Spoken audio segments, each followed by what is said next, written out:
আমার হাঁস পরিষ্কার করার নিনজা টেকনিকগুলো যারা যারা শিখতে চাচ্ছেন ওরা এই ফুল ভিডিওটি দেখবেন।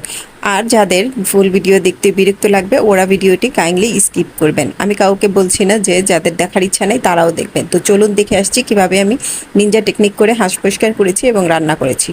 প্রথমে আমি হাঁসটা ভালো করে পুড়ে নিয়েছি। তো আমি হাঁস পুড়ে তারপরে কিন্তু ধার ছোবা মানে যেটা দিয়ে আমি মাছ পরিষ্কার করি বা নতুন ছোবা ধার ছোবা দিয়ে আমি হাঁসটা আগে ভালো করে ধার ছোবা দিয়ে ধুয়ে নিয়েছি, কারণ এখানে যে তেল ছিল এই তেলের জন্য কিন্তু হাত দিয়ে নখ দিয়ে খুঁটতে অনেক কষ্ট হবে। আর আমি হাত দিয়ে খুঁটে মানে অনেকবার অনেক কষ্ট পেয়েছি, প্রতিবারই হাঁস আনলে হাত ব্যথায় 3 দিন ভুগতে থাকি। তো এবার কি করেছি আমি আমার আইলেস এক্সটেনশন করার জন্য যে বেশি বেশি ছিল প্রোডাক্ট ওখান থেকে একটা করে নিয়েছি সুং, একটা লেস সেট আপ করার, একটা আইলেস এক্সটেনশন করার, লেস পরানোর।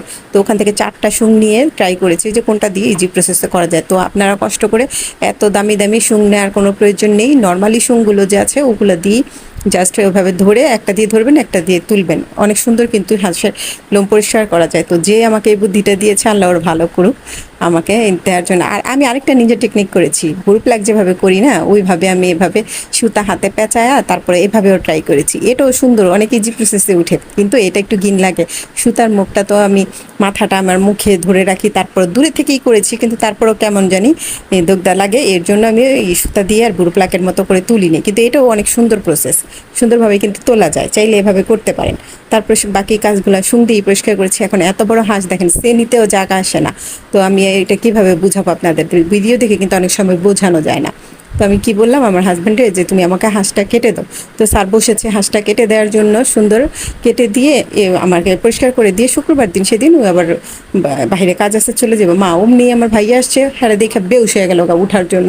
হাঁসটা কেটে দিল না, শুধু পাক দুইটাই কাটছে, উঠে গেল। তারপর আমি কি করলাম, আমি হাঁস কাটলাম। আর তো আর এই বটি দিয়ে কাটা সম্ভব না, তো কাহিল ছেঁচুনিটা নিয়ে বাড়ি দিয়ে দিয়ে মাংস যেভাবে কাটো ওভাবে করে ছোট ছোট বটি করেছি। আমি বটি করে পানিতে ঝরায় রাখছি। ওই সুযোগে আমি নিয়ে নিয়েছি ধইনা আলাম, তেজপাতা, শুকনা মরিচ, জিরা, লং আর হচ্ছে কালো গোলমরিচ, এগুলো সব একসাথে, হলুদ, লবণ, এগুলো সব একসাথে এখন ব্লেন্ড করব। আর আদা রসুন ধইনার ফাঁকি লবণ এগুলো তার ব্লেন্ড করার দরকার নেই, ওগুলা শুকনা মরিচ, পেঁয়াজ, কাঁচামরিচ ওগুলো সব একবারেই ব্লেন্ড করেছি। তো ব্লেন্ড করার সাথে সাথে কিন্তু আমি এই যে মশলাগুলোর সাথে দিলাম তেজপাতা, জিরা, আরও যা যা দেওয়ার আমি কিন্তু সব মশলা একেবারেই দিয়েছি। শস্য, তো এই শস্যগুলো তো ভিজা, তো এর জন্য কী করলাম, শস্যটা ধুয়ে ঝরা রেখেছি।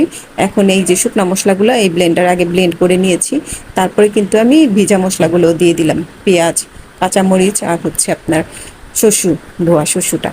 তো সেটা দিয়ে আমার এই একই ব্লেন্ডার জগটার মধ্যে আমি মানে জর্জরা শুকনা মশলাও গুঁড়া করতে পারি, আবার ভেজাটাও গুঁড়া করতে পারি, কোনো প্রবলেম হয় না। এই জগটা আসলে মাশাল্লাহ অনেক ভালো, জগটা কেনার পরে আমি ভালো কাজ করতে পারতাছি। একই জগের মধ্যে শুকনা ভেজা দুইটাই ব্লেন্ড করা যায়। তো একসাথে আমি সবগুলো মশলা ব্লেন্ড করে নিয়েছি, আদা রসুন ব্লেন্ড করা ছিল তা দিয়ে দিলাম, দিয়ে একসাথে কতক্ষণ এটা গুলে রেখে দিব। তো এই সুযোগে আমি মাংস ঝরাটা নিব, নিয়ে এই মশলাগুলো সব একসাথে, এখানে ধনে গুঁড়া দিয়েছি, তো এটার সাথে আবার আরেকটু মশলা মিক্স করা ছিল, তো এটা মাছের জন্য বানায় রেখেছিলাম। তো ওই মশলাটাও একটু দিয়ে দিলাম, দারচিনি গুঁড়া, আলাম দারচিনি এলাচিও দিয়েছি, আবার দারচিনি এলাচি গুঁড়াও দিয়েছি। তো দিয়ে আমি এখন এই মাংসটা মেখে রেখে দিব 2 ঘন্টার জন্য। তো 2 ঘন্টার জন্য যাদের হাতে সময় আছে ওরা তো দিবেনি। আর এই যে পাখে একটা নোক আছে, এই নোকটা কিন্তু কেটে ফেলে দিতে হয়। তো কাটার সময় আমার এটা তো আমার হাজব্যান্ড কেটেছিল, তো আমার আর কাটতে মন নেই, তখন আমি মাখতে গিয়ে দেখলাম যে এটা কাটা হয়নি। তো হাঁসের এই নোকটা কিন্তু কাটবেনি। আর হাঁস যখন নাকি আমরা লোম পরিষ্কার করি, এখানে কিছু টিপস আছে। হাঁস কাটার সময় এই নখ ফেলতে হবে, মুরগি কাটার নিয়মেই কাটবো, কিন্তু হাঁসের বটিগুলো একটু ছোট করলে খেতে টেস্টি হয়। তারপরে এভাবে মেখে আমি 2 ঘন্টা রেখে দিব। আর হাঁস কাটার সময় ওই নখটা, হাঁসের পাখের যে নখটা ওই নখটাও ফেলবো, এগুলো তো ফেলেই দিব। আর যখন নাকি আমি মেখে রেখেছি, তো আমি আবার বেরেস্তা করে সবসময় ফ্রিজে রেখে দিই। তো চাইলে বেরেস্তাটা দিতে পারেন, আর নয়তো পেঁয়াজ এরকম লাল করে, একেবারে ইজি প্রসেস হাঁস রান্না করা। 2 ঘন্টার জন্য মাংসটা রেখে দিয়েছিলাম, তারপর আমি দিয়ে দিলাম এই মশলাটা, পেঁয়াজটা লাল করে মশলা মাখা সহ হাঁসটা আমি দিয়ে দিলাম। তারপর একটু কষাবো, কষায় আমার হাজব্যান্ড আবার এই যে এভাবে রান্না করলে খেতে চায় না, প্রেশার কুকারে দিয়ে রান্না করলে ওই বলে যে মজা হয়, এর জন্যই আমার হাতের হাঁসটা বলে একটু স্পেশাল। তো তো আমি কিন্তু কোনো ভিডিও দেখেও বানাই নাই, কারো থেকে শিখিও না, আমি নিজের মন থেকে এভাবে রান্না করি। তো আমার হাঁসটা আমি প্রায় সময় আমার হাজব্যান্ড আনে, সবসময় তো আর ভিডিও করা হয় না, তো এবার ভিডিও করেছি। আর ভুলে যাই তো অনেকদিন পর পর হাসা নয়, এর জন্য আমার আগের বারের ভিডিওটা চাইলেও দেখে আসতে পারেন, ওইটার মধ্যে আমি সকল গোপন টিপসগুলোও বলেছি। তো আমি কিন্তু কলিজাটা উঠিয়ে রেখে দিয়েছিলাম, এখন কলিজাটা দিয়ে দিলাম। তারপর কিছুক্ষণ কষাবো। হাঁসে কিন্তু একবারে পানি দেওয়া যায় না, অল্প অল্প করে বারে বারে একটু একটু করে পানি দিয়ে কষাইবেন, তাহলে হাঁসটা বেশি টেস্টি হয়। তো প্রেশার কুকারে সিটি আসার পরে 3 সিটি আসার পরে আমি আবার কড়াইতে ঢেলে দিয়েছি। তারপর শুকনা শুকনা করেছি, আর পেঁয়াজ যে বেরেস্তা করে রেখেছিলাম এই বেরেস্তাটা আবার দিয়ে দিলাম। জিরা গুঁড়া করে, জিরাটাও সাথে সাথে গুঁড়া করে রেখেছি। আর এই মশলাটা যে আমি মাখাইছিলাম, চাইলে ওই মশলাটা আবার একটু আপনি কষায় দিয়ে দিতে পারেন। আমি আগের বার দিয়েছিলাম, এবার আর দেই নেই, মশলাটা একটু রেখে দিয়েছি, একটু মুরগি রান্না করবো, এর জন্য একটু গ্রামের ভাব আসে এভাবে রান্না করলে।